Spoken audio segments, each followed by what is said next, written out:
Are we? Oh, wait a minute. Oh, come on. Are we on YouTube? We are live on your YouTube channel, Hebsy Man. You know that the red carpet has been canceled, right? Like we were the first, we knew in advance to cancel the red carpet because we knew the dangers. Right. And now, of course, Hollywood's like, oh, you know what? We should follow the lead of Hebsy on sports and we should just, cancel the red carpet. It's just too dangerous. So there you go. So this is ahead of the curve. Red carpet show, Yeah, you're always like on the bleeding edge, I'd say, of these things. And Hebsy, what I'm going to do now on this brief red carpet show is I'm going to tweet at you the link so you can share it with your mass of followers. You say that sort of, flippantly. No. Massive. The numbers are trending up. No, I don't know why I said it like that. The numbers are trending up, Mike. In a lot of situations, the numbers are trending down. But in this situation, the numbers are, there's more people that have discovered, or they've got nothing else to do, or they just have so much time. And we're only once a week. It's just like a little, it's a slice there. It's an hour or so of, how many hours in a week? 20, let me see, 24 times 7. Does that answer your question? Hello, let me ask Google. You said there'd be no math. There's been a lot of math lately. Like people are, it's just I noticed like in the world of Omicron, there's always a lot of math. Hey, my friend, are you tweeting that link now? Let me. Do I have it here? Let's just see. Oh crap! Did I not tag you on that? Well, if you didn't, obviously, if you didn't tag me. Okay. Well, who's having a tough week? Here, I'll do it this way. I'll subtweet you, and then you'll find it quickly because I know you don't follow me here. So okay. I do follow. What do you mean? Well, then it should be easy to find. Here, I'm gonna just do this for you. I have to wait for it to come up in my notifications. Yeah, that's what I'm doing. I tagged you on it now, so it's in your notifications. Because you're right. Originally, I just wrote like Hebsy on Sports is live. Ah, there we go. All right, now I'm gonna retweet this. Yeah, the first. It's our first show of the year. Okay. Oh yeah, I just realized our last show was way back in 2021. New Year's Eve day. Wow. All right.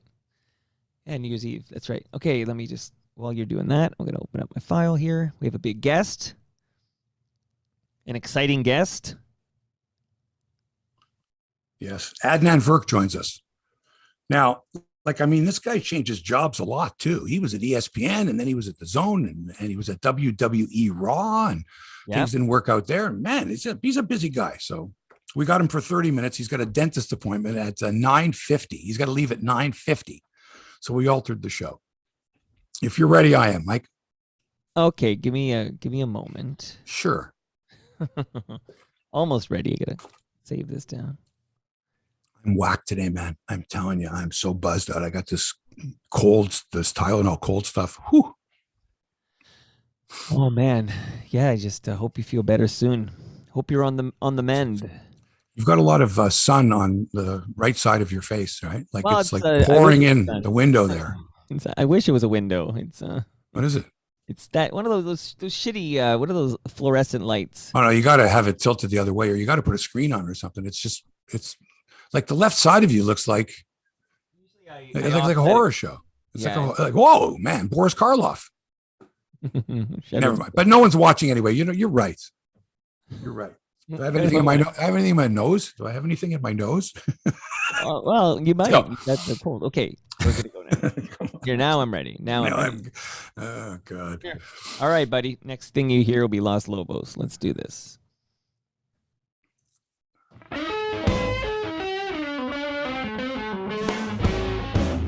Live from Toronto. Wow, is that bad? Can we redo that? Woo, that's live from Toronto. It's Hebsy on Sports, episode 266. Oh, man, I'm feeling it today. It's got me. I don't know what it is, but it's got me. Hi there, sports fans. A belated Happy New Year to you all. I'm Mark Hebsher in the Little Italy studio, and over there in New Toronto at the mothership is Toronto Mike. Give us a wave there. Hi, give us a little Pope wave. Yeah. Our special guest today worked at Headline Sports with me. He was my assistant. He was actually my joke writer. Like highlight joke writer kind of a thing. Anyway, he worked at TSN. He worked at ESPN. He worked at The Zone, the National Hockey League Network, the NHL Network, the MLB Network, WWE Raw, and others. I think he was on Omni TV. He's been all over. Adnan Virk joins us a little bit later on. But before that, a Joker update from down under. What a putz that guy is. TFC signs Napoli's Lorenzo Insigne for $12 million a year. That's more than Austin Matthews makes, baby. $12 million. The Maple Leafs, speaking of Matthews, are healthy and looking pretty good. And the Raptors, Mike, apparently are not tanking to get a lottery pick. What do you think of that? I think that's fine. I don't want you to tank intentionally. Well, that's what you wanted from the Raptors. I wanted an unintentional tank, like a natural organic tank. An organic tank. Listen, the team's playing well. In fact, I'm predicting they're going to go on about a 7 or 8 game winning streak, maybe 10. Oh, wow. They're all healthy. They look really good. Scotty Barnes, minute by minute, gets better. Very exciting. The Raptors, very exciting. The Leafs, very exciting too. TFC this year, very exciting. Woo. I have to be careful with my voice. It's been a rough week. It was a very difficult week for me. Here's what happened. First of all, my parents are both going to be 90 in June, right? And it gets tougher. Listen, my dad's arthritis has been really bad, and he doesn't like those pharmaceutical painkillers. Who does really? So I suggested, I'm like, Dad, you're going to be like 90 years old, live a little. So I suggested gummies, right? He's like, and I explained to him, it's got CBD, it's got a little THC. It takes the pain away is the most important thing. Right. No side effects. So I give him 2 5-milligram gummies, lemon lime. All right. So it's 5 milligrams of THC, 5 milligrams of CBD in each gummy. It's like a pastille, right? Right. And I say to him, don't take more than half a gummy. He's a good sized guy. So half a gummy, half. Right. So no more than 2.5 milligrams. He's like, all right. And my mom overhears this and she's like, well, I got some pain too. And blah, blah, blah. Why not me? So I say to my dad, all right, listen, no more than a quarter of a gummy. 1.25 milligrams. No more. He says, okay. Anyway, I don't hear anything. Week goes by. I'm there last week for my birthday party with my girlfriend and my 2 sons. And they decide to spring the story on us. What happens? Well, Mom decides the quarter's not enough. And she's got a sweet tooth, and I'm going to have half. And my dad's going, no, Mark said not to. And, fuck him. Like, not those words, but who knows? Who knows what they say, when it's just the two of them. The hell with him. What does he know? Live a little. So she takes half a gummy. And she is fucking stoned. It hits her like a ton of bricks, my dad says. Boom. She's in a chair. She can't move. She's paralyzed. And now she has to slide down the chair, holding on to my father's leg as she makes her way down to the floor and is lying prone and she can't move. Wow. What do we do? What do we do? What do we do? So my he's not going to call me because I'm going to yell at him. Right? Putz, I told you. She took a half, right? What? So they don't call me and they don't call my brother. They call their neighbor upstairs, their friend, who's also 89 years old. What do we do? She comes down. My mom's lying on the floor. Call 911. Oh, yeah. They call 911, right? I would have if they would have called me or my brother, we would have just said, just leave her there. She'll be fine. Right? Anyway, long story short, if that's possible now, ambulance takes her to the hospital. My father follows in driving, which he doesn't do at night. He's not comfortable driving at night, but he's driving because his wife is. Yeah, it's emergency. And P.S. He did a half also. Okay. He did a half as well, and he's fucking driving to the hospital. Luckily, it's like Shepherd Avenue all the way. Whatever. I don't even want to know. But he's telling us the story. He's telling his grandchildren and me and my girlfriend. And we're like, what? Like, is this a joke? Like, that's what we thought. My dad's spinning this yarn. Right. No. Anyway, she goes to the hospital. They admit her. Do you think either one of them tells the doctors, the medical staff, that she dropped 1.25 milligrams of THC? They didn't say that? No, because they're embarrassed. Right? Oh my God. Well, they don't tell them that. No.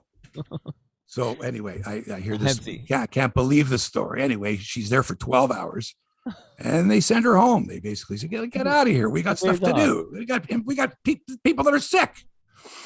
Hebsy, But they don't tell her. They don't tell her. She's like, my heartbeat, blah, blah, blah. They don't say. She doesn't say, I took a Yeah, gummy. that would be good information. Would be good information. So folks, anyone out there, aging parents, and they all are, just keep an eye on them. And don't be stupid like me and tell them to take dope.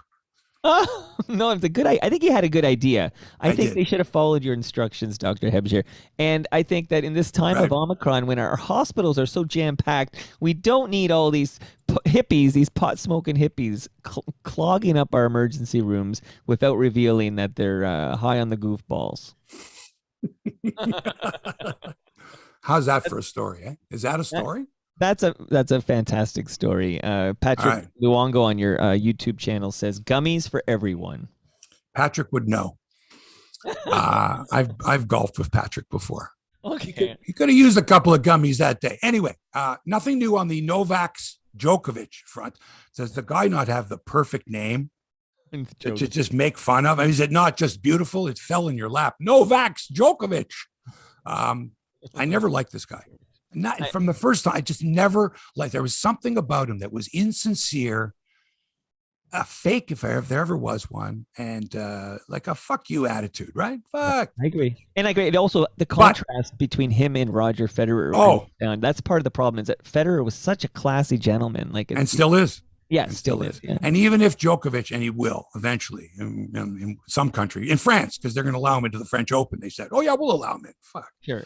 So he will eventually, and then he'll become the GOAT. But nobody, except for people from Serbia, will say it's true that Roger Federer is still the GOAT. Even though he'll have more Grand Slam wins, people will be loath to recognize Djokovic. Anyway, here's the story with him.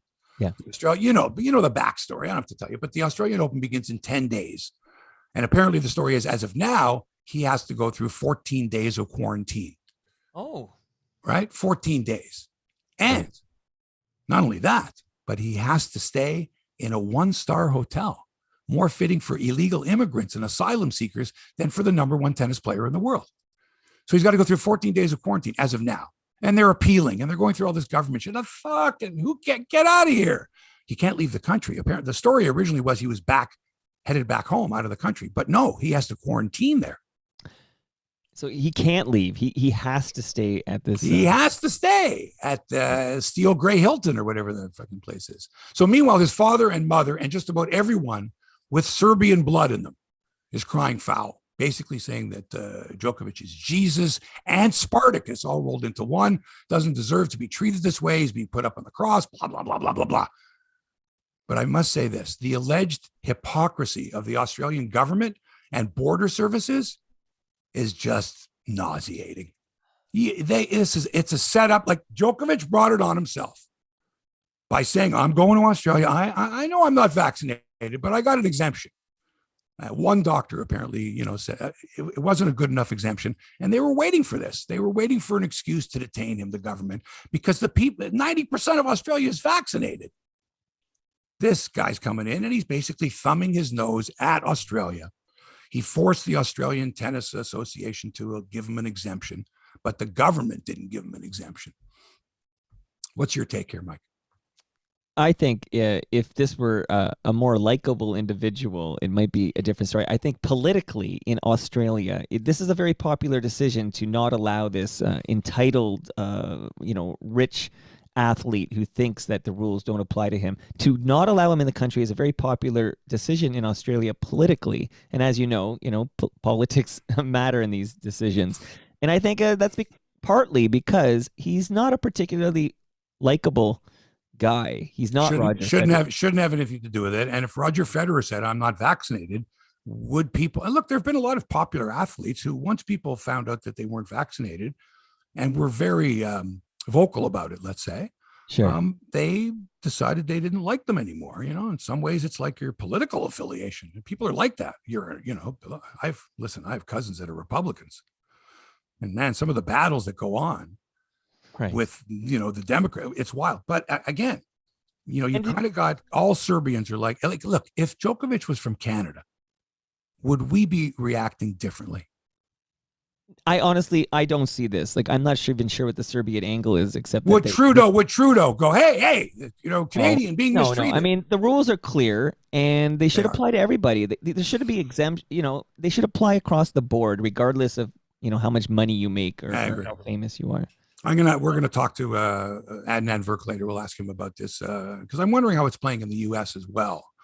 I was happy. I don't know, but when I saw the news, the headline or something, Djokovic was not allowed. I had a moment of like, I want to call it like I was not unhappy. Like I was kind of like, okay, good. Yeah, like, I had that moment of he's a villain. And remember, he hit that linesman in the head with the tennis ball a couple years ago. Get vaccinated. I know. You're right. All right.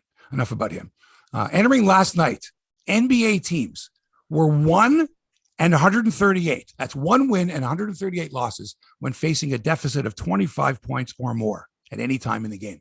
Wow. Now, 2-138, thanks to a buzzer beater by Canadian RJ Barrett of the Knicks, who came back from 25 down to beat the Celtics at MSG. With the game tied at 105 and time winding down, Barrett, who shot 4 of 15 on the night, I mean, he was horrible, launched a three that was so bad, it banked in at the buzzer to win it. And he didn't call the bank. Mike, I tell you, it was wild. I watched the game. Fantastic. And at Madison Square Garden, where even when the Knicks were down, the fans were like, come on, let's go. Very exciting. Reminded me of the good old days of Knicks Celtics basketball. It was terrific. The NBA East, listen to this. You got Chicago with DeMar DeRozan playing like a maniac, leading. You got Brooklyn with Kyrie Irving back in the lineup, unvaxxed. So he won't be coming up here. You've got Milwaukee, who the Raptors beat the other night without Giannis, but still. You got the Miami Heat. You got the Sixers. You got the Cavs. The Raptors are currently 7th at 18-17. Charlotte's the 8th seed. You got the Wizards, the Knicks, the Celtics. It's going to be fun to watch. And even if the Raptors don't go far, it's a young team. It's an exciting team. I love this guy, Justin Champagne. I'm just, you're seeing a lot of guys that you wouldn't normally see because of all the COVID cases in the NBA. These are guys coming up on 15-day tryouts from the G League, never had a chance before. And a lot of them, like Lance Stevenson, played in the league for years and then went and played in Europe somewhere. So it's exciting to see these guys. It's pretty cool. Jamari Moon, former Raptor. So it's good to see it.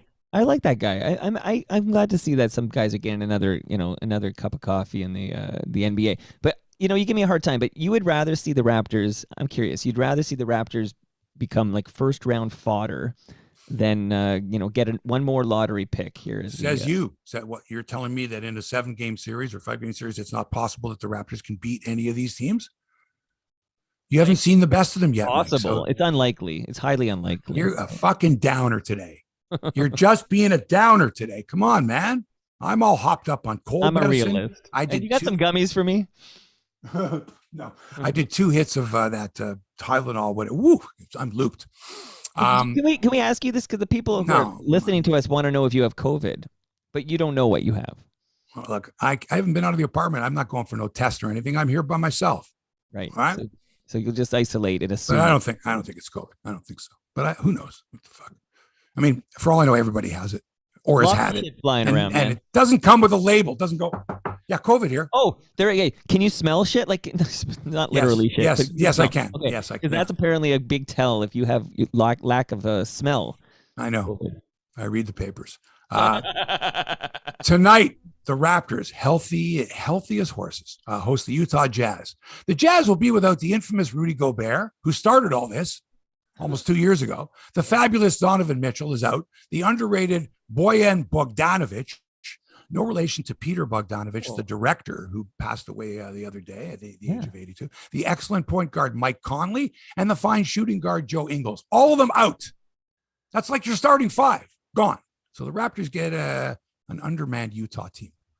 Let's put it that way. Then they're home to New Orleans on Sunday. Then they host Phoenix on Tuesday. Then they head to the Motor City next Friday. Those are wins. That's win. By next weekend, the Raptors will be on an 8-game winning streak. Mark my words. I am marking your words. Do it. The Maple Leafs had their game in Montreal postponed last night. So they're back in action tomorrow night in Denver against the Avalanche. Then it's off to Vegas Tuesday, Arizona Wednesday. That's going to be a Peter Mrazek start because it's back-to-back. Then on to St. Louis for a game next Saturday. Starting goalie Jack Campbell is without a new contract. They should have signed him, but they didn't. And it's going to take a pretty penny now to keep him in Toronto because he's playing like lights out, man. Soup is a legit Vezina Trophy candidate. Wow. Leafs are 5 back of Tampa, 3 back of Florida, but they have 2 games in hand on Los Panteras and 4 in hand on the Lightning. Toronto 100% healthy. Kasha's the only guy out day to day. Mind you, we're all day to day at this point. Right? They are fun to watch. No fans in the stands is just fucking weird though, man. Every other rink I'm watching there, it's packed. Here, nothing. Like there's no in between. With this Farkakta government, not even going to talk about them. Not even going to get into that. Toronto FC. I do have a quick question before you move on. What's your question? Other Canadian teams, because I haven't been following closely, but are there fans in Montreal? I haven't seen. I know the game was canceled. I haven't seen the games in Montreal. I'm just curious. Quebec government is in lockdown, my friend. There's curfew in Quebec. Right. Curfew. Right. And in Winnipeg, they're talking about moving some games to Saskatchewan because Saskatchewan has very lax protocols compared to Manitoba. So instead of putting 2,000 people in the stands or whatever the deal is in Manitoba, if they go to Saskatchewan, they can put 15,000 in. Who the fuck knows? Let me go. Let me move on. Running back to Saskatoon. Go ahead, Hebsy. Toronto FC. This team never ceases to amaze me. Just when you thought the club needed a full makeover after a disappointing season, they go out and sign winger Lorenzo Insigne. Okay? Not some bum from Atalanta. This is Insigne from Napoli. This guy is a tremendous player, 30 years old. He's like in his prime. $12 million a year. Yeah, Austin Matthews. Yeah, sorry. No longer the highest paid player in MLSE. Yeah, we got this guy Insigne. Heard of him before? Yeah.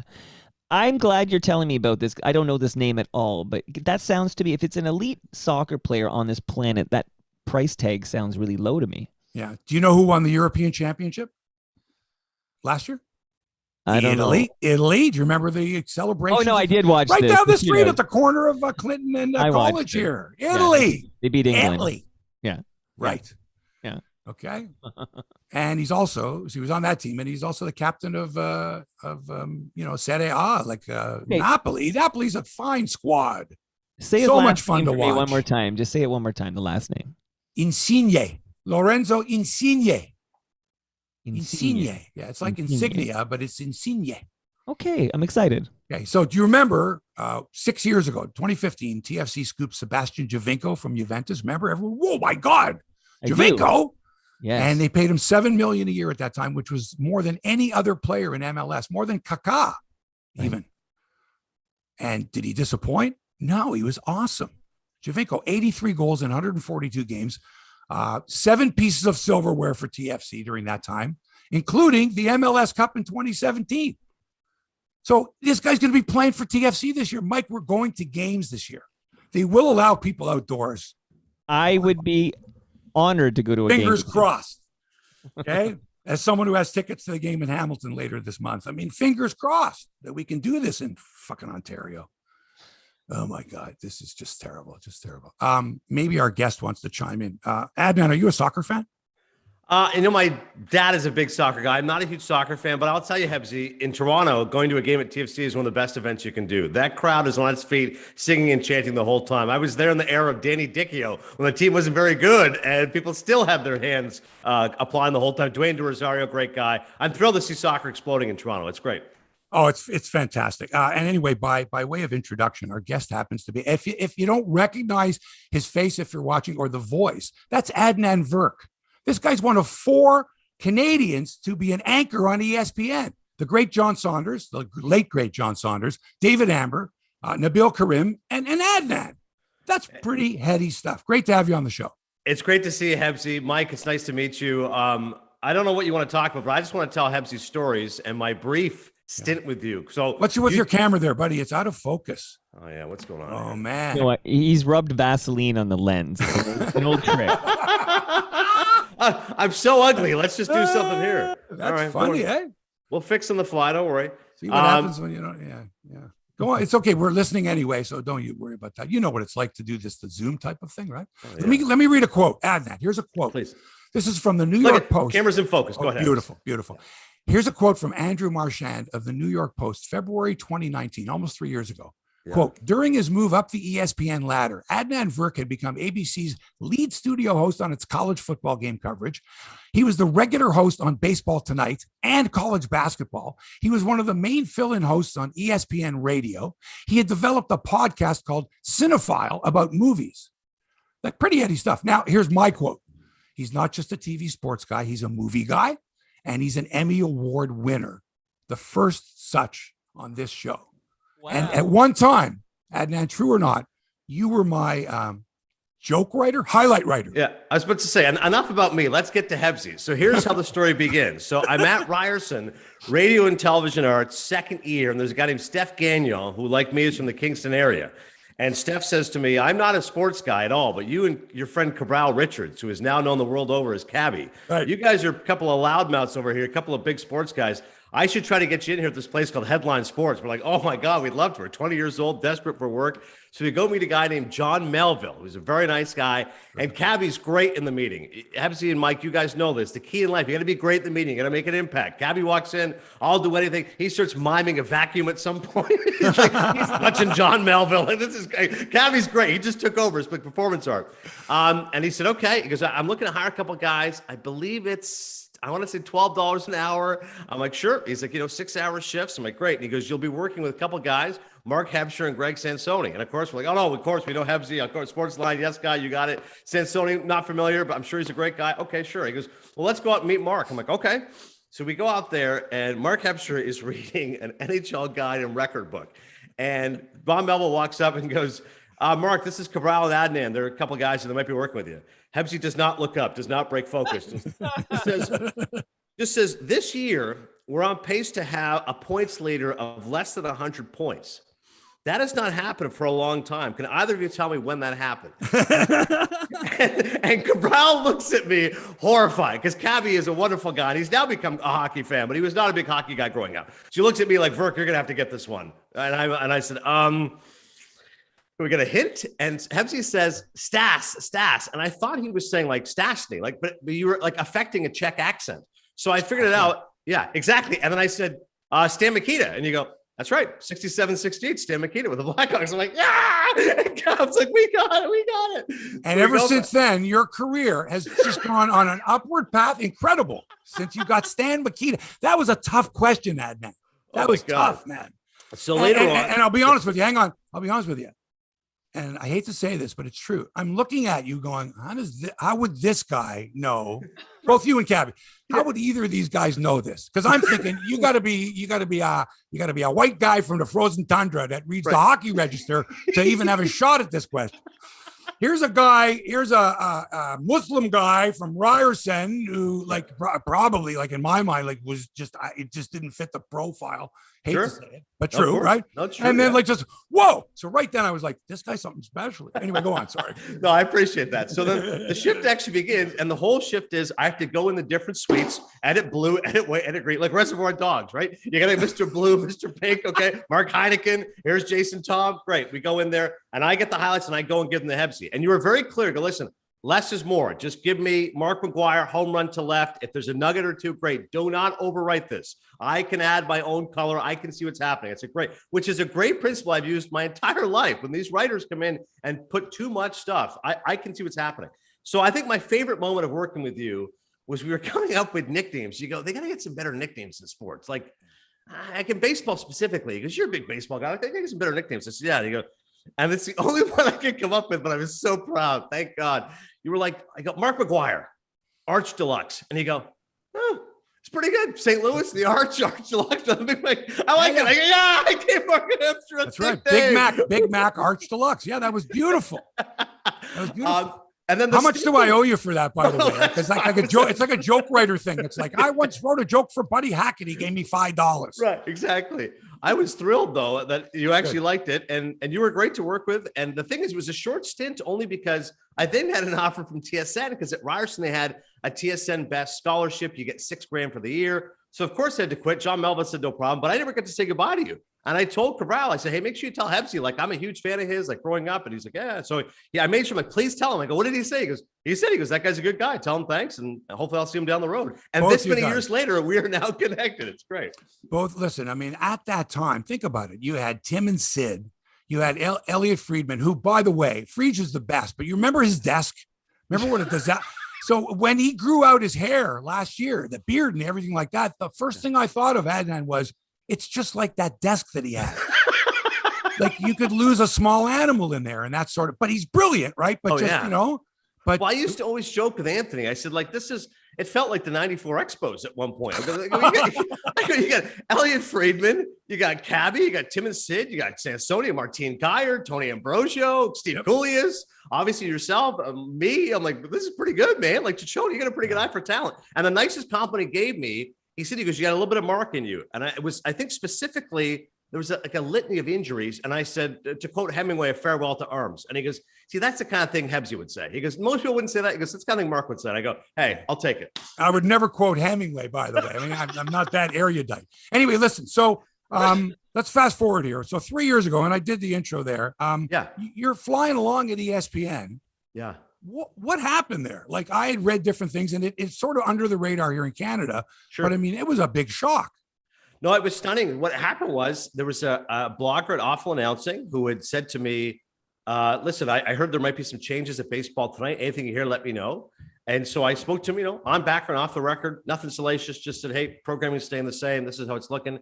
And then he takes that and makes it into a much juicier headline of baseball tonight's being canceled. And I said, oh my God, I don't know what went wrong here. And apparently he got that from another source. ESPN's very upset. Hey, you can't talk to people off the record about company business. I totally get that.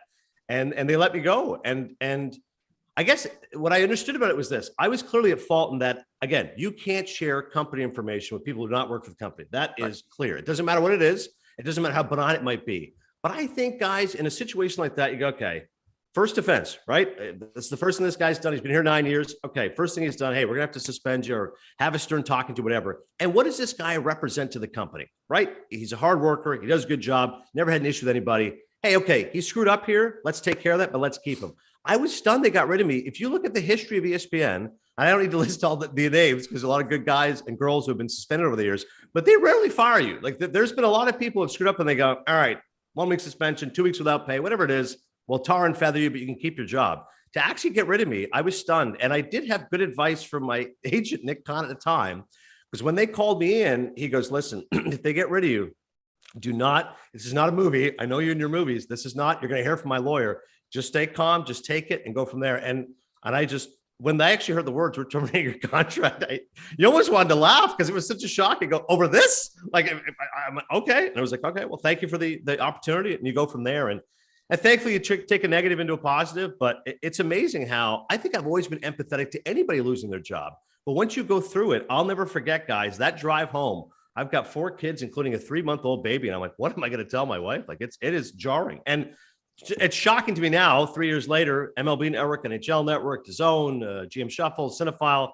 and with you guys, it's really been a great ride.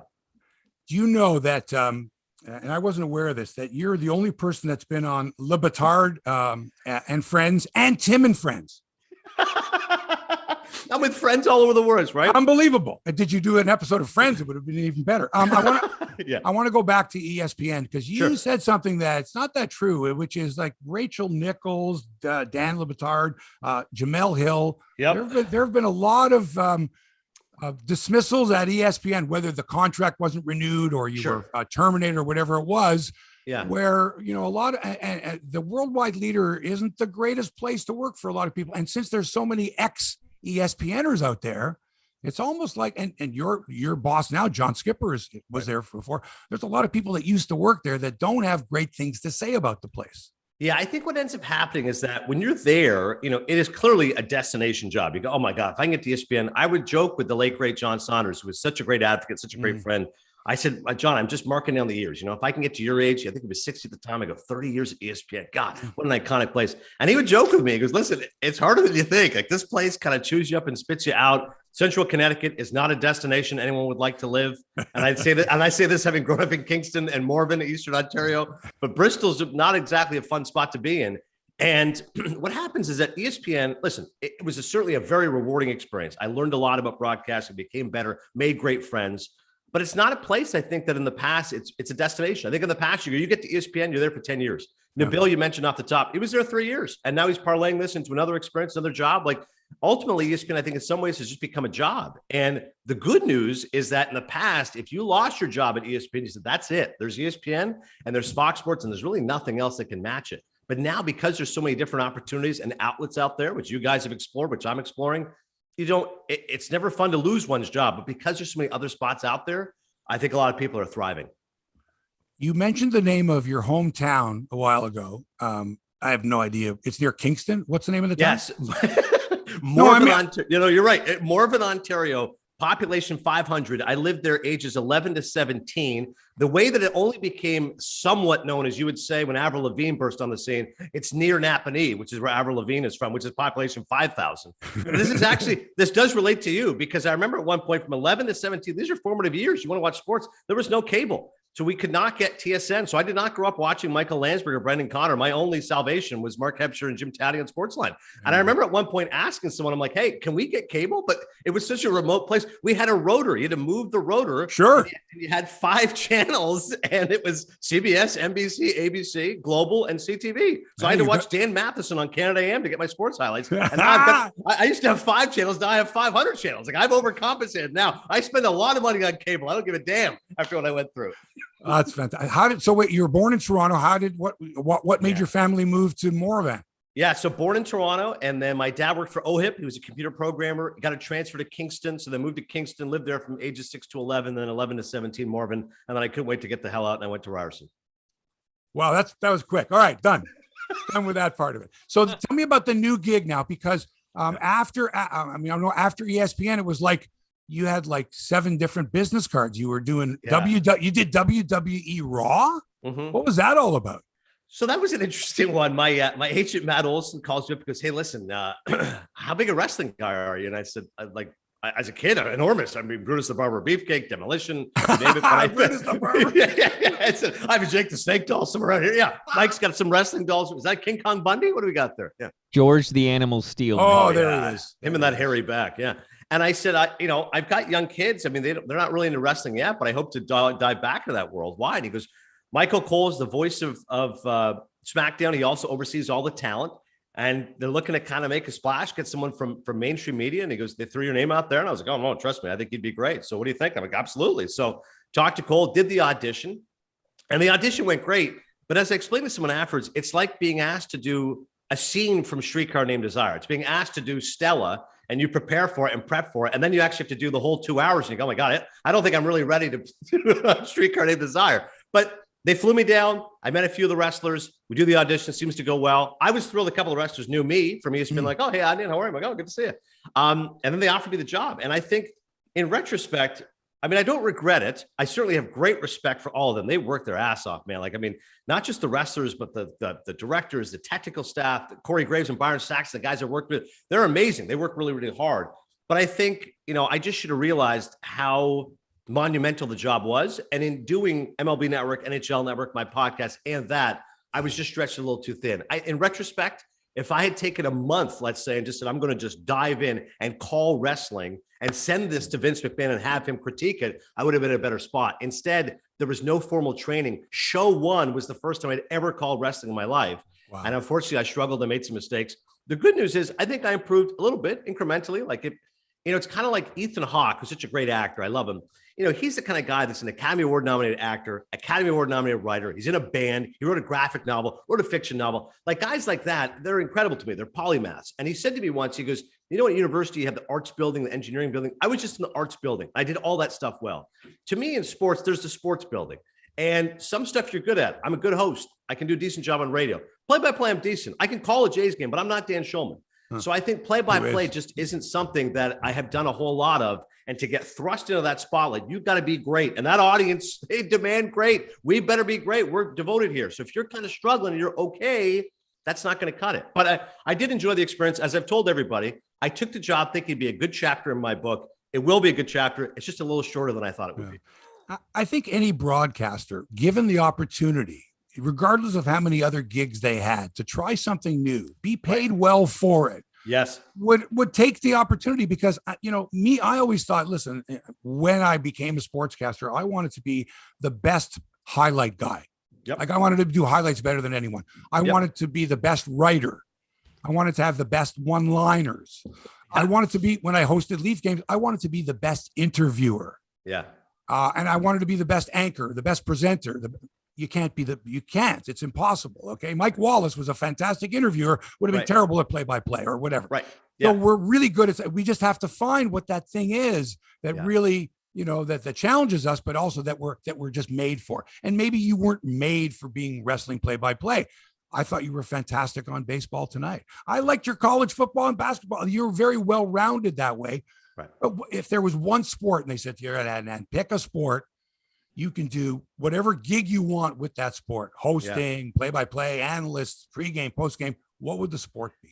Well, baseball's my favorite sport. So I'm so grateful to do MLB Network. And I love the fact we can share tweets. You're such a baseball nerd when I'm throwing out some stuff. I am such a baseball nerd. I love it. Hebsy's going to jump all over this 1908, Brooklyn Superbas note. But baseball, I'm thrilled to do it. But the sport that I wish I could do, that I haven't done, that I wish I could do, and I was all over your tweets mocking and decrying him, is tennis. I love the fact you're mocking Djokovic. I'd love to try to do some tennis. I used to bug John Skipper. I said, God, I love Federer. My mom grew up in England. She moved from Pakistan to England when she was 10. She loves Wimbledon. She passed that love on to me. Boris Becker was my guy in the 80s, and I adore Federer. I think I worship the ground he walks on. I said, I just wish I could do one Wimbledon. But as you know, you can't really cut the line. Like I was trying to bug Skipper to say, listen, send me to Wimbledon. I'm not asking to be Chris Fowler. I just want to be there calling some matches. And they said, well, you got to call the ATP Masters Cincinnati first. We got to see your chops first. I'm like, okay, fair. And there was just too much other stuff I was doing. But tennis is the one, aside from the major sports, baseball, football, hockey, basketball. I'd love to just go to Wimbledon one day. Have you guys ever been? I've never been to Wimbledon before. That's also on my bucket list. The thing is that when you work for so many years doing whatever sport you're following in your job, sometimes the vacation to go and see a sporting event as a what's the word I'm thinking of? A civilian, is foreign to me, because I don't normally go and cheer for one side or the other. I mean, deep down, but I'm there sort of as a journalist or as covering the sport. Right. So that's an odd thing. I would love to be able to go there. So many events I would love to be able to do. I tell you what, I think tennis would be smart to take on an HBO type show like this Formula One show that was on Drive to Survive. Mm-hmm. If they went behind the scenes in tennis to get the same stuff they got in Formula One, it could be great, because this Djokovic thing is just, makes my head explode. Because here's what I think. I think on my best day, I have some of the wit of Mark Hebscher. But even on my best day, I'm not as angry as Mark Hebscher. Like, I love when you are forcefully passionate about things. I'm like, damn, you're like Oberman like that. I'm like, let's go. I love how ragey you get. I know. I was upset that Ken Rosenthal was let go by the MLB Network, and I was upset the way ESPN treated Rachel Nichols. These were also incidents where neither of those two people, like you, had done anything wrong in their career, didn't have a bunch of black marks against the career or a paper trail of, oh, no, there's problems with this person. They don't play well with others. Right. I just think there's a lot of that where people are looking for an excuse. Just give us an excuse somewhere, because they're afraid of the backlash. Like, how come that person can get away with it? And this Djokovic thing falls right into that. Oh, yeah. How popular is this guy that he can get away with saying to Australians, oh, I'm coming to your country. I know you don't allow me in, but I'm unvaccinated, but I got this exemption. This is the fittest man in the world. This is among the fittest human beings in the world. Right. And he has a medical exemption. Tell us what it is, at least. Right. Give us an example. Let us breathe easier that you actually have a medical condition. Tell us. But he's so arrogant. Yeah, it's the height of elitism, right? Hey, I'm not vaccinated, so I'm just going to bypass the line. It's kind of like me trying to work Wimbledon. Djokovic is trying to win the Australian Open, and he's on the verge of history. He's got 20 majors. He's tied with Federer, tied with Nadal. And so it's a no-win situation. John Wertheim, the great tennis writer for Sports Illustrated, said, if he wins the Australian Open, people will forever remember the fact that this jerk basically got in there when he shouldn't have been there. And if he loses, even then, it's like, well, he shouldn't have been there in the first place. And he already subverted it. And he's never been a popular guy in the first place. This is just tarnishing his image. And on a larger tennis conversation, I tell people all the time, they go, well, hey, I know you're Team Federer, but Djokovic will be the greatest ever. He's going to win 24 majors. And I said, hang on a second. majors are not the only equivalent to which to measure greatness. In hockey, the three of us could argue why Gretzky is the greatest, why Howe is the greatest, why Orr is the greatest. Similarly, in tennis, Rod Laver, if he wanted to win 30 majors, could have, but majors weren't considered that at that era. The Australian Open wasn't even a major until the early 80s. Right. So Djokovic, like, he's just chasing majors. It's a different era right now. So don't tell me just because Djokovic wins 24 majors, he's the best ever. Roger Federer, in terms of pure appeal, has encouraged more people to pick up a tennis racket, right? And to me, that is a part of love and endurance of the sport and being the greatest ever. Look, Margaret Court won more majors than any woman. She'll never be considered the greatest, even in Australia. It's Serena. That's all there is to it. And you make a very cogent point there. It's true. When you now consider what, how you measure up against someone from another era, number of majors, the whole deal like that, it comes down to what kind of human being were you in a lot of cases. And, I honestly believe that Djokovic has very, very, very little support outside of Serbia. Yeah. And that the rest of tennis is kind of looking at this guy saying, well, he gets what he deserves. Even Nadal, like even if Djokovic wins 30 majors, he'll never be known as the GOAT. The same way Barry Bonds will never be known as the GOAT of home run hitters. I'm sorry to say. I'm not sorry to say it. That's the way it happened. I want to get to this story about if it's true or not. You got 4 kids, right? Yeah, 4 boys. They're 13, 10, 5, and 3. That's why I look like this. 4 boys. Yeah. One of them is named after a movie director. So one of your kids is named Quentin? No. Hitchcock? Spielberg? What? All great guesses, Hebsy, but it is indeed Scorsese. People say to me, you dreamt of being a sportscaster? I said, no, I wanted to be the Muslim Martin Scorsese. That was my dream growing up in Mormon, Ontario. I said, I'm going to make Mean Streets for my people. That's the films I'm going to make about growing up in a desolate, isolated Eastern Ontario town. And somehow this guy rises to prominence. That's going to be my story. No, so I love Scorsese, and I kind of wanted the name Marty. And then my wife was like, no, I don't know about Marty. So we went to Scorsese's even more definitive. The funniest is when I tell people his name is Yusuf Scorsese Virk, they go, you mean like the director? I said, no, like my uncle. I have an uncle Scorsese. Of course he's after the director. Who else would it be? That's funny. So I've heard the pod. I mean, I love movies too. Yeah. You dig that you can dig down 50 layers into a movie, but there's just something about a movie that you love that you just, you can't wait to tell people about. But at the same time, there's some movies where I love to cut up movies that are bad. I loved Mystery Science Theater 3000 because you'd sit there and go, oh, this is so bad. Like I can't, as the movie's going on and you're making comments that other people would want to hear. Yeah. Tell me how the idea came about and how did you get it approved? Like, how did you get people to go, yeah, let's get Adnan talking about movies?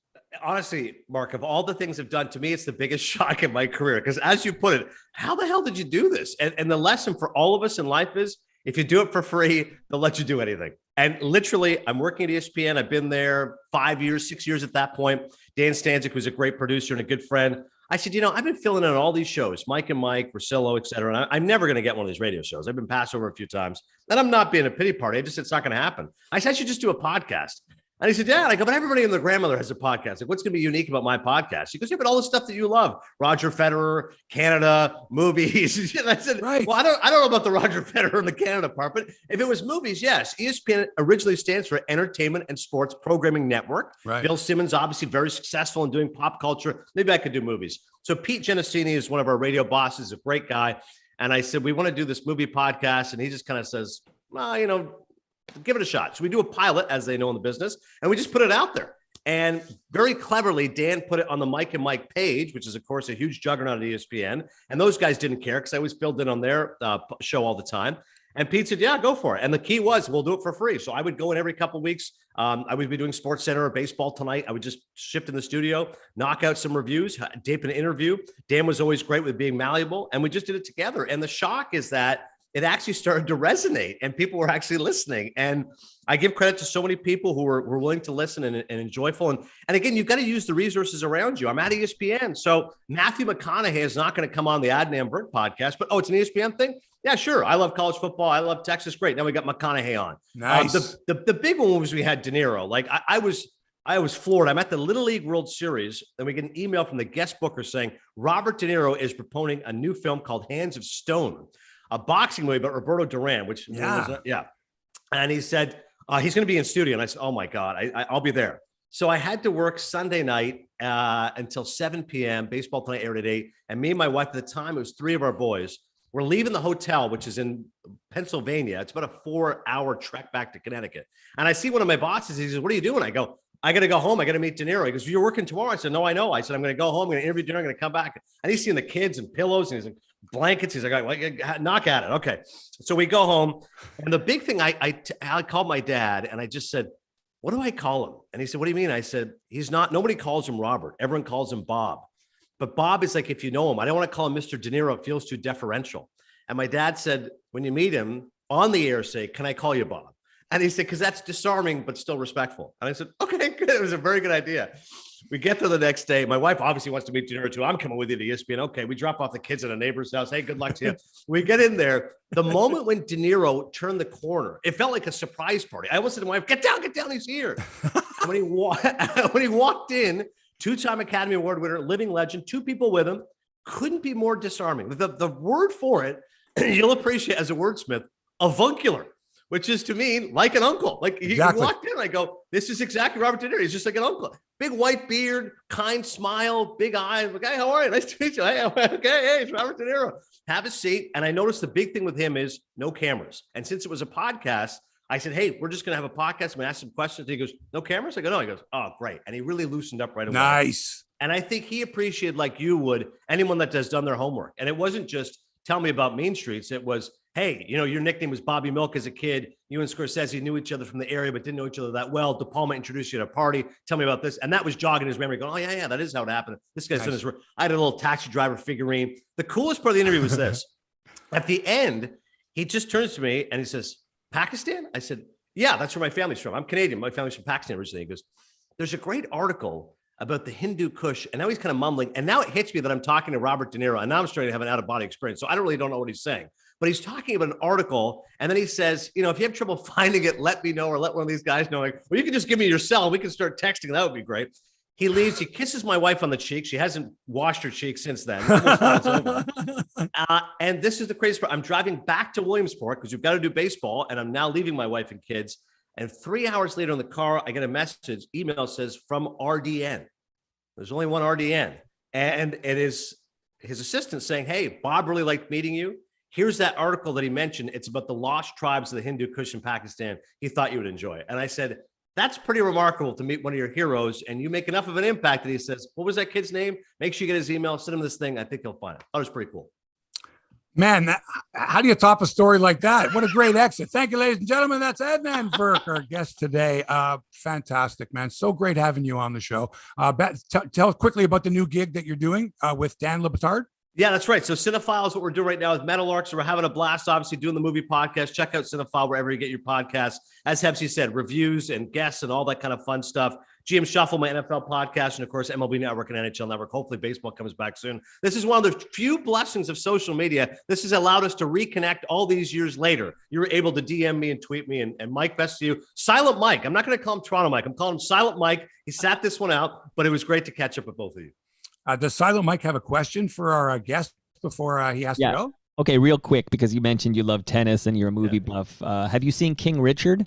Oh, yeah, absolutely. Very timely question, Mike. So I was curious about it because Richard Williams is a very polarizing figure. I enjoyed the film, as we often so find in Hollywood. It's a little sanitized. I don't think they have all of the best and worst of Richard Williams, but he comes across not quite as a saint, but certainly a protective father, one who was stubborn, who clearly did rescue his girls from the mean streets of Compton, California, and did so with lots of pride and ruffling a few feathers. I think it's a good film. It's an excellent showcase for Will Smith. He's the favorite to win Best Actor. He's obviously a very well-liked actor and has done good work for many years. But as a tennis film, I wish there'd been a lot more tennis. We don't exactly just see Serena taking on Graf. It's basically just about the initial entry of the Williams sisters leading up to their formative years and their teenage years.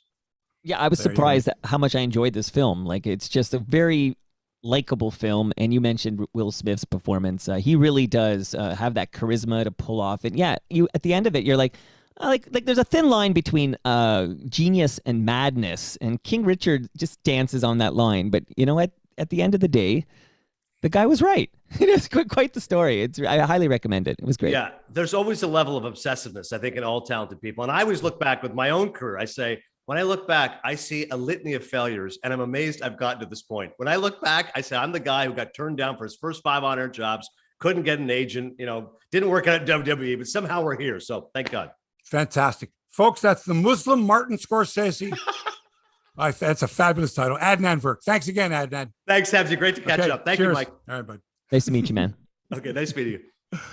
Oh my God, that was fantastic! Absolutely great. Oh, we're gonna have to have him on again when like the Oscars. Well, mind you, the Oscars are canceled this year. No, Golden Globes were oh, geez, I can't keep up. Oscars are still happening. It's a whole other. But the Golden Globes is a clusterfuck in itself. Like there was a whole scandal before COVID about diversity on the voting staff and everything. But I'll say something about your guest here today, Adnan Virk. This guy gets it, man. This guy, he gets that sports pop culture marriage, that blend. You get it. We love it. I love it, man. I would have him on. We'd make Hebsy on Sports a 3-hour show with that, man. It was fantastic. Fantastic stuff. I have to ask you this, Mike. Your kids are not. They can't play sports, right? They're under this until at least the 27th of January because of the current lockdown. So the government of this province issued a ban on indoor sports activities, right? With the exception of certain professional, like the Leafs and the Raptors, and what they call elite amateur sports leagues. Elite amateur. So among the elite amateur groups permitted to play are like the Canadian Hockey League, the OHL, right? And the Western League and the Quebec League, Provincial Women's Hockey League, and the Ontario Scholastic Basketball Association. These are considered elite. However, Ontario University Athletics and the Ontario Colleges Athletic Association, the OUA and OCAA, are excluded, not considered to be, under the new guidelines, elite. And therefore, they must pause their season. They must pause all programming, which means no scrimmages, no exhibition games, no tournaments, no league competition, no championships.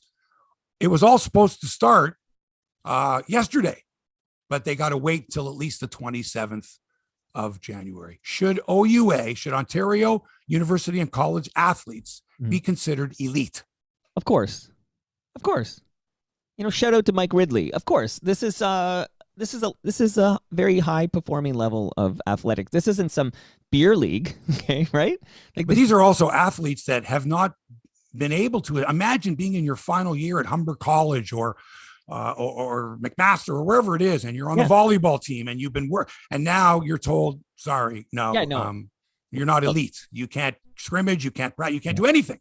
No, bullshit. Like it's all bullshit, and you know it, right? This is what's your thoughts on this, Hebsy? It is total bullshit, and they make this up as they go along. Yeah, there is no thought put into this, like most of the things this government. They don't put thought into it.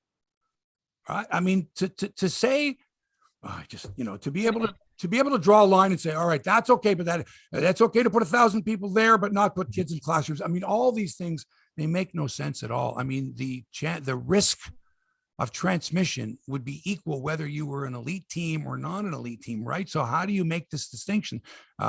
Because they're businesses? Is that it? Because if that's the case, because the OHL, the Canadian, that's a business. You're putting fans in rinks. You're selling merch. You're doing college athletics in Ontario? No, it's not a business. They're student athletes. They're not even student athletes. They're students. Okay, yeah, sure, they had to make the team, and a lot of them are playing for at a very high level. We got some very good basketball players, volleyball players, hockey players, you name it. And just because there's no scholarships in Ontario doesn't mean they're not elite athletes.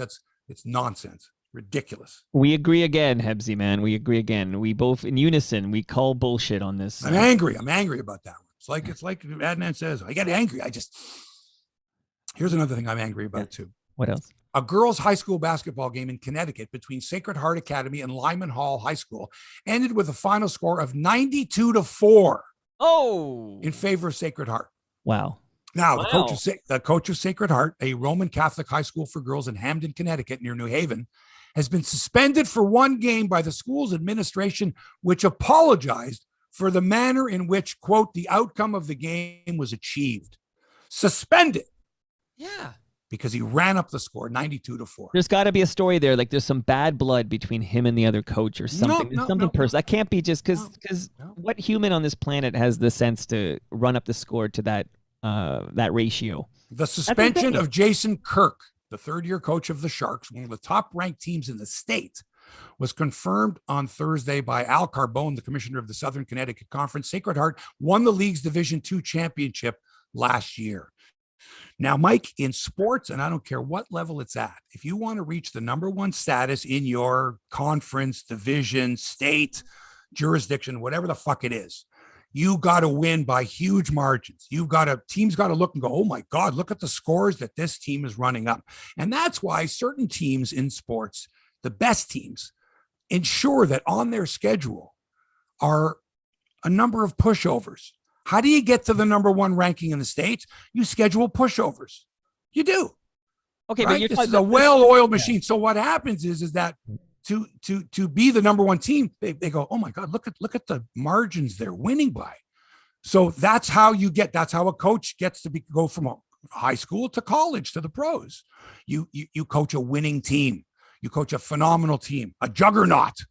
And if you happen to have a couple of pushovers on the schedule, even better. So the question here, Mike, is, yes, sir. At what point in the score, 92-4? Ooh, what if it was 62-4? Would that be different? Would the coach be suspended? What if it was 42-4? See, my issue. At what point should the coach have said, now, girls, right, no more baskets? Because there's no mercy rule in this. You see, this is another problem. Right. You're talking about a top ranked team against a team with uncoordinated, can barely, put the ball in the back. Who knows? Clearly. 92-4. So again, what if it's 30? At what point does the coach say, look, we're up by 30, 40, 50, 60, 70, 80? At what point does the coach say, all right, the water boy goes in, or the score, play with one hand behind your back? Because if I'm playing for the team that has 4 points, I'm pissed, but I don't want you to lay down now. There's no mercy. That's the problem, Hebsy. That is the problem. Because when you lay down your arms, that's actually can be more offensive and insulting to your competition. That's mocking. It's mocking. Yeah. So you do add the extra pass or two for sure. Like, you've got to start that whole 4 touches before a shot or whatever. You have to, you know what I mean? But at the same, it's not even the delta. It's not even that delta is insane. Whatever that is, 88 points or whatever the heck that math is. But the fact that they only scored 2 baskets that entire game, it's if your defense is that stifling, you have to be sensitive to the fact that you don't have to go for 100 points when you're only allowing 2 buckets. I've never heard of 4 points. I've never heard of this, that a team only scoring 2 baskets the entire match. That's insane. Mike, again, what if it was 52-4? Come on. What if it was 52-4 in the first half, and then they said, okay, no more baskets. And then they missed on purpose, obviously, right? But at the same time, there's a girl on that team that never gets to play. She's I'd have to see the game, player. They're the 15th player on the bench, and it's like, and the coach says, okay, go in there. Right. The kid gets no playing time at all. This young girl. Sure. I know what happened. And it's like, what do you say to this girl? Don't try to score. All the stuff we worked on, don't do it. Throw the ball away. Like, what? Come on. I realize as I think about this now, I actually need to see this match before I. No, you don't. Come on, you know it. I can't judge everything on a Here's score. what happened. Here's what happened. Okay, from the opening tip, Sacred Heart pressed. They played pressure defense, forced a turnover, pressure defense. Okay. Yeah. Early on, it was like 30-0. Right. The other team couldn't even get the ball out of their own end. It was and you know what I'm talking about here. Sure. The coach said full press, full court press. Right. You're dealing with high school girls. Okay. And one team is much, much more proficient than the other. The other team's got no chance. They're afraid to inbound the ball. It gets stolen, another basket, then they press immediately. No time to breathe. Coach calls a timeout. You know how this goes. So the coach on the team that's leading, what does the coach do? Back off the press? All right. I don't know if he did or didn't, at what particular point he didn't, but obviously enraged enough people at a particular point in the game. And since there was no mercy rule, what other choice did the coach have? He sits all of his starters. He brings in the second team. He brings in the third team. You can't tell a kid to not try. You can't tell a kid to lay down, to tank. You can't do it. I need to see the footage, man. Please. I need to see. Was it? Stop it. I'm sorry I asked. I'm sorry I asked. Honest to God. I'm sorry I asked. One more thing. Antonio Brown. Yeah. You see what this guy did last week? Yeah, but I mean, I'm all over it because there's some talk that maybe he is suffering from CTE and some other mental health issues regarding concussions. But tell me your take on all that. He didn't go. The coach said to go on the field. He said, "I'm not going out there." The coach said, "You're effing done." Right. He decides to take off his helmet, his jersey, his shoulder pads, and bare-chested, leaves the sideline, walks through the end zone, past the fans, raising his arms up and the whole deal like that. Just, he's off the team. I mean, I don't understand it. I mean, some guys are allowed to get away with everything. In this particular case, the coach, Bruce Arians, said, that's it. He's done. I don't have time. He's got a football team to run. Can't be worried about one guy. It's not the first time with Antonio Brown. He's got problems. But you know what, though, Mike? A lot of people have problems. They do. That's why we have gummies, man. We need more gummies, I think. We need more gummies. All right. That's it for episode 266 of Hebsy on Sports. Thanks, as always, to Toronto Mike for production and inspiration. And thanks to Scott Allen for executive producing this episode. And by the way, Toronto Mike's had some fantastic interviews. The one with Kim Clark Champness was fantastic, Mike. Absolutely great. Thank you so much, my friend. And I just want to let the Hebsy on Sports listeners know that literally in a half an hour's time, Hebsy, you're on Toronto Mike for our quarterly sports media roundtable. We have a lot to discuss. Like if you want more of me, you'll get it. Yeah. Thanks to, I mentioned Scott Allen, executive producer of this episode. Yeah. Terrific job as always. Of course, thanks to our guest, Adnan Virk, for joining us today. Don't forget my book, The Greatest Athlete You've Never Heard Of. We went to have a big launch with this thing not too long ago. And then the pandemic hit and, couldn't go do book sales and stuff like that. So if you want a copy of it, contact me if you'd like a personally autographed copy, or go to Amazon, Kindle. It's available there. You can also listen to the audiobook narrated by me. You can sign up for a free trial at Audible. So go to audibletrial.com/Hebsy. audibletrial.com/Hebsy. It's a great way to support the podcast. Thanks for allowing us into your headspace. It's been a pleasure. Back next week with our guest, author Chris Jones, who's going to talk Canadian soccer and the perceived importance of analytics in sports. His new book is called The Eye Test. It's really good. If you're an analytics geek, you might not want to know what Chris has to say. I'm not going to say anything more. Anyway, that's it next week. Until then, so long for now.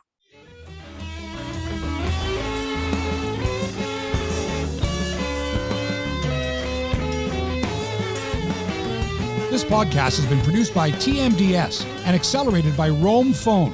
Roam Phone brings you the most reliable virtual phone service to run your business and protect your home number from unwanted calls. Visit roamphone.ca to get started.